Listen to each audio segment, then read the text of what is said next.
A gente tem os analfabetos, tem esse pessoal que é 29% analfabetos funcionais, ou seja, eles sabem escrever, sabem ler, mas não sabem interpretar, por exemplo. Mas, segundo o INAF, apenas 12% dos brasileiros são realmente proficientes em português. É. Por que isso acontece, na sua opinião, como professora? Em primeiro lugar, pela base. A gente tem um país que não valoriza a educação desde sempre. Né, a gente tem uma base muito complicada. E aí o problema de base, ele é interessante de ser analisado. Por quê? Tudo é problemático. A estrutura física mesmo de uma escola é problemática. Falta giz, falta quadro, falta caneta, né, caneta para escrever, falta tudo. A gente tem um problema em relação aos professores. Os professores ganham muito mal, a maior parte dos professores no país precisa estudar, precisa trabalhar e estudar, né, educação continuada, pós-graduação e tal. Então ele precisa trabalhar, de manhã e de tarde, às vezes até à noite, para ter um salário minimamente decente. Eh, então você tem um professor que não tem tempo para se preparar, né. A maior parte das pessoas que fazem cursos de licenciatura no nosso país, fazem-no porque, é o curso mais fácil de passar e porque é o curso que vai dar logo um dinheirinho, né. Eu comecei a trabalhar no primeiro período da faculdade, então foram 4 anos trabalhando e estudando na Você área, fez letras? letras, no FMG. Então a questão aí do professor que é mal pago, do professor que entra na profissão sem ter de fato aquele sonho de ser professor, sem ter Aptidão. aptidão, exatamente. A questão aí dos recursos, das verbas, enfim, é bem complexo. E tem uma outra coisa também que é muito importante, lá no meu clube de leitura a gente estudou um pouco sobre educação nas últimas leituras que a gente fez, e eu procurei muitos dados sobre isso.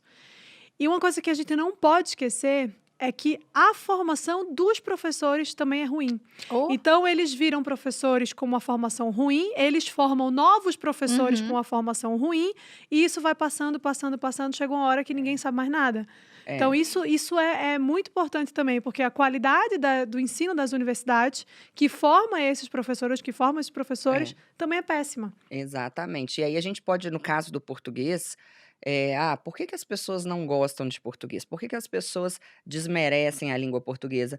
Porque a forma como a gente fala é completamente diferente da forma como a gente escreve. Então o menino Uhum. aprende a falar, me dê, esta garrafa, e aí ele entra na escola e aprende que é dê-me essa ga então assim, Verdade. Que fica até já estranho pra falar, né? e aí já se cria aí um Uma barreira, bloqueio, né, uma barreira. barreira. Alguns, como Não é eu, usual, acham né? isso estranho e querem saber mais e se interessam ainda mais pela língua, mas eu sou uma exceção. A Uhum. maior parte das pessoas vem aqui e fala: "Hã? Português é difícil". Então essa ideia de que português é difícil, não que seja fácil, mas essa ideia de que português é difícil, ela vem de lá da nossa infância. Mas é mesmo, né? Graças a Deus, senão eu não ganharia dinheiro, né, gente. É Mas esse é um verdade. ponto interessante, porque o professor em si, ele costuma ser mal pago. E não só de português, de qualquer De matéria no todas, geral. né? Não é valorizado aqui no Brasil. Só que o professor que ele começa a dar aula pela internet e conquista um público, deve ser um dos profissionais mais bem pagos do É Brasil hoje em verdade, é dia. verdade. Então você acha que essa facilidade que as pessoas têm hoje de escolher o professor com que elas querem aprender, isso não tá fazendo com que as pessoas se preocupem mais com o português? Até o seu número de seguidores, de views nos stories é muito alto, pra quem ensina Altíssimo. português.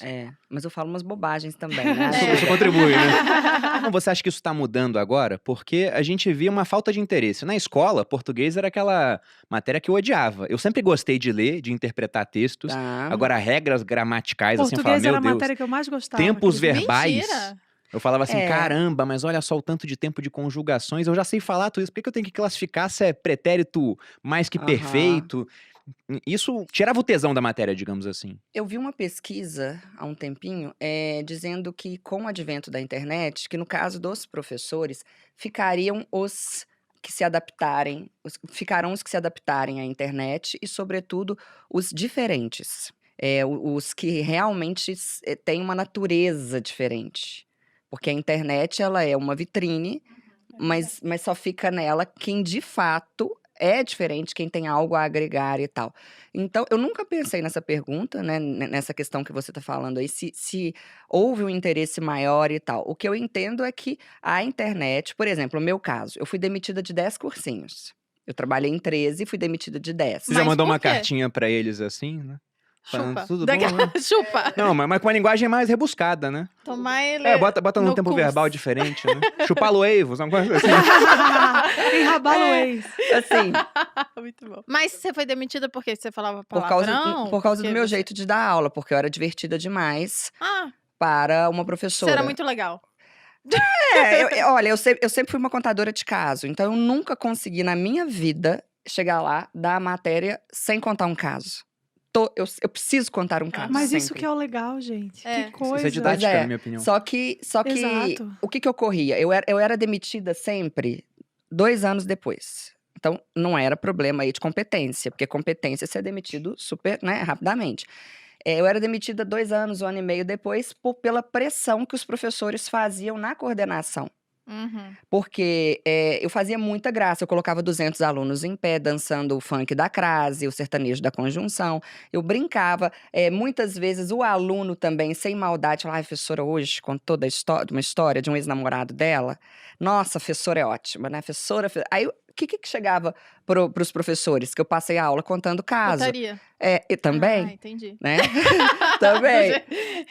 Do Costa. Mas isso é curioso, Enfim. porque é um negócio que é engessado, né? Então, se É. você chega de uma maneira muito mais interessante, assim, você se É. torna mais interessante, porque você tem o que contar, Tá chamando você muita tem atenção. causos. É. Aí isso chama muita atenção e as pessoas querem cortar as suas asas. E Então na você não voa internet longe. isso não ocorre. Não. Então, no meu caso, eu vejo hoje, analisando aí pela sua pergunta, o sucesso que eu tenho no meu curso online e no meu Instagram, pensando agora, ele se deve ao fato de não haver ninguém me amarrando. Uhum. Com certeza. De eu poder ser eu mesma. Eu nunca tinha pensado nisso. Eu acho que é isso. E também tem uma outra coisa que, além de não ter ninguém amarrando você, te prendendo, te limitando, né, por razão de trabalho, a internet, ela colocou em evidência a nossa personalidade. Então, as pessoas, elas se interessam pelo que a gente faz, claro, porque há um interesse genuíno no produto, digamos assim, no seu caso, o português, mas há um interesse ainda maior em quem você é. Por quê? Uhum. Porque na internet a gente se mostra como a gente Sim. é. Então, as pessoas olham para a Cíntia e falam, poxa, ela é uma mulher super culta, inteligente, escreve certo, escreve tudo bonitinho, mas ela ainda é super legal, ela conta as histórias de casamento, as coisas que deram errado, ela conta coisa divertida. Então, o que acontece? As pessoas olham e falam, putz, ela é tudo isso, mas ela é como eu. Então, eu me interesso pelo que ela faz. Identificação, Você né? se que quer dizer. identifica.